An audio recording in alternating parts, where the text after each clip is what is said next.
What's up, guys? This is Coach Grant with First Down Training, and today we're going to be talking about the best quarterback gym exercises that you can do and the lifts that you want to avoid at all costs as a quarterback. Let's get started with this video. But also, fellas, before we get into these exercises, I want to talk to you about a great opportunity we have for quarterbacks this offseason. We are traveling out to 11 different states across the country for 2-day-long QB and wide receiver training camps. Next up on our camp tour, we're going to be coming out to Dallas, Texas. Then we'll be heading out to the DMV area. Then we'll be coming out to St. Louis, Missouri, Honolulu, Hawaii. Then we'll be heading out to Cleveland, Ohio, Austin, Texas, Newark, New Jersey, Seattle, Washington, Denver, Colorado, and Los Angeles, California. So if you guys are local to one of those cities and would like to train with myself and my staff of coaches, check out that very first link in the description below, fellas. We'd love to have you out to one of our off-season QB and wide receiver camps. So very first link in that description below. Let's get started with this video.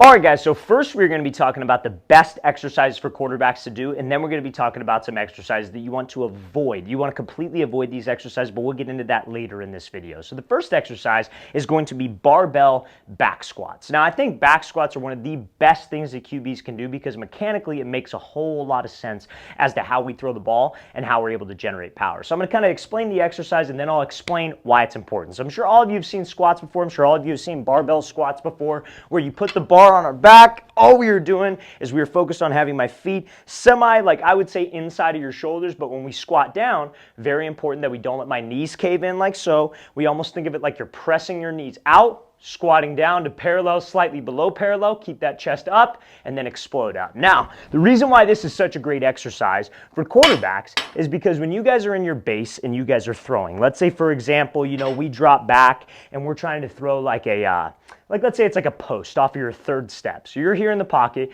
1, 2, 3, you plant to throw. Now, when you plant to throw, so important that we drop my butt down, I'm sitting my butt down, and my shin is straight underneath my shoulder. What a lot of young quarterbacks like to do is they'll drop back, and it's because they lack leg strength, which is what squats will build. They'll hit their third step on this drop, and they'll be super wide. So when that foot is wide and you're trying to bend your knees, look what my knee does. My knee caves in, and then when I go to throw and I go to take my front step, my leg extends outside my frame, and I'm no longer getting my legs and my hips involved with the throw. Everybody loves to talk about hip rotation, but the weight transfer from your lower half is what will coil your hips through the throw. So when we land at the top of that 3-step drop, I got to be able to sit my butt down, which is the same position that you get to with a squat. Now, is barbell back squat the only answer? Probably not. You could probably do, front squats will help. You put your foot up on a bench, you do a split squat. Any type of squat, any type of leg work, if I'm being honest, is great for quarterbacks to build that strong base in the pocket so they're able to generate power from their lower half, get their hips involved, and that will help them with a good mechanical sequence.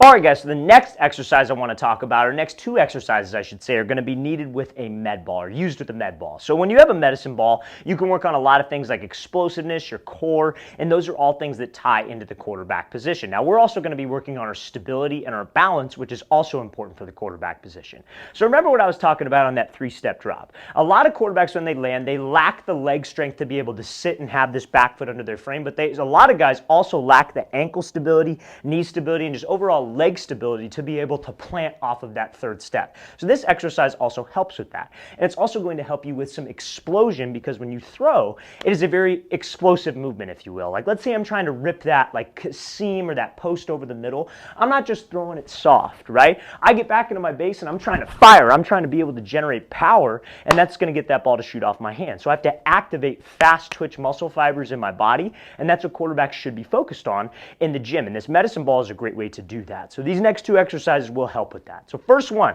it's almost like you guys have all probably seen like an RDL, which is a good exercise for quarterbacks to do, where you're holding a dumbbell, you're on one foot, and you go down, and then you pop it back up. This is very similar to that, but there's an explosive element to it.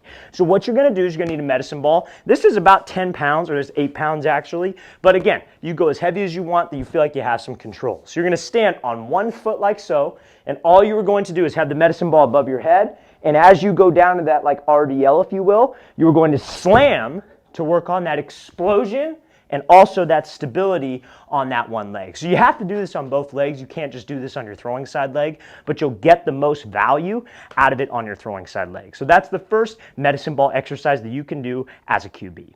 All right, guys, so the second medicine ball exercise that you can do is going to be medicine ball rotational throws. So all this is working on is just your rotational force from your core, right? So we talked about it like when we were talking about that 3-step drop. I'm gonna bring that up again.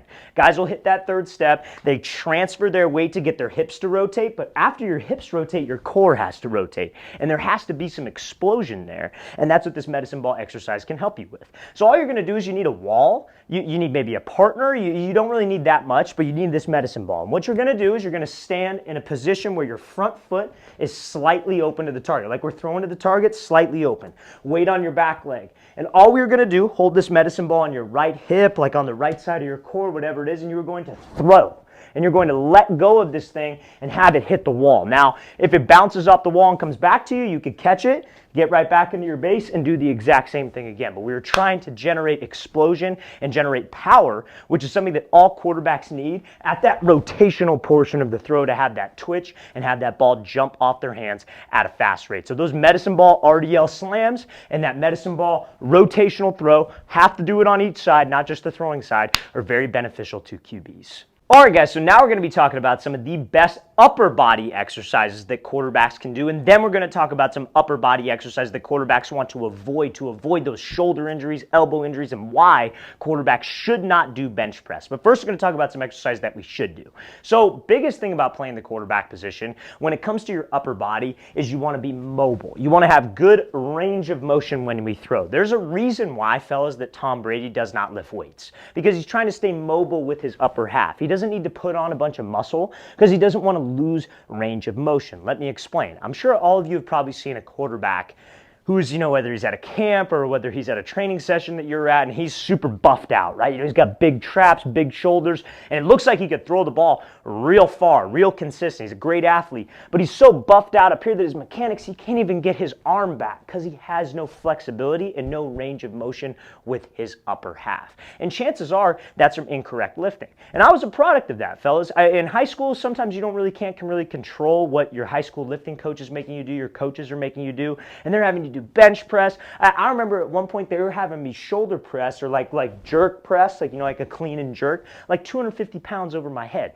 What benefit am I going to get out of that? That's only going to help me get injured. That's only going to lead me for injuries, shoulder problems, elbow problems. And it did. A lot of the times my shoulder would kill me and I had no range of motion when I would go back in my backstroke. So we have to make sure that we avoid those habits as a quarterback. So we're going to be doing a lot of work today with this band and this light 5-pound plate. I'm going to give you some exercises that you can do. So number one, with this band, you can get very, very creative with resistance bands. This is something that Tom Brady swears by. I'm not, the biggest, TB12 method. I don't really know too much about that, but I know he does a lot of band resistance work. And it's to keep range of motion, but also to build functional strength. We do need upper body strength, but we need functional strength. I need strength throughout my entire motion, not strength from here to here doing bench press, right? So this band, what you could do a couple different exercises. You can do band pull-aparts, where you pull the band apart to your chest to work on your shoulder mobility. You could strap your hands inside of the band, put it around your back, and do band push-ups, where you're on the ground, you go down and you do a push-up. You could do bands where, maybe you take this thing and you put it around your feet, I guess you could say, and you maybe do like a shoulder press. This is a little bit too thick of a resistance band for that, but you can get very creative. There are a million different band resistance exercises that you can use to still build functional strength in your upper body. Now, another thing, this 5-pound plate. This is an exercise I like to call alphabets. And this is going to be great for your front side stability and mobility in your throwing side. So literally it's exactly how it sounds. You draw the alphabet with the 5-pound plate, or maybe a 2.5 if you're on the younger side of things. But you're here, you write out A, then you write out B, and then you write out C. Make sure that it's a light plate or a light dumbbell. Now, what benefit does that have? Obviously, it's going to help with functional strength and mobility. But for your front side, it helps you with a more consistent and accurate release point. So let's say, for example, I'm throwing over the middle. I'm here, and my front elbow likes to drop. I like to dip my head. I like to pull my shoulder down. That pulls my body off of something we call the midline. So the midline is an imaginary line that goes down the middle of your body. If you dip your head and your shoulder off the midline, this release widens outside of your frame. When that widens outside of your frame, we can be inconsistent. I let it go too early, let it go too low, or what guys like to do is they like to rip open with their front side, which causes their arm to widen. And that's when they come across their frame. I'm not talking about changing up an arm angle around a defender. I'm talking about a wild arm swinging way outside your frame. So that alphabet can work on that because a lot of guys lack front side stability. They physically can't stay level with this hand by their collarbone, level with their shoulders because they don't have any stability in their front side. That alphabet exercise will help you build that stability. So fellas, want to try to avoid lifting over my head heavy, bench press heavy, and we're going to talk about that in a second.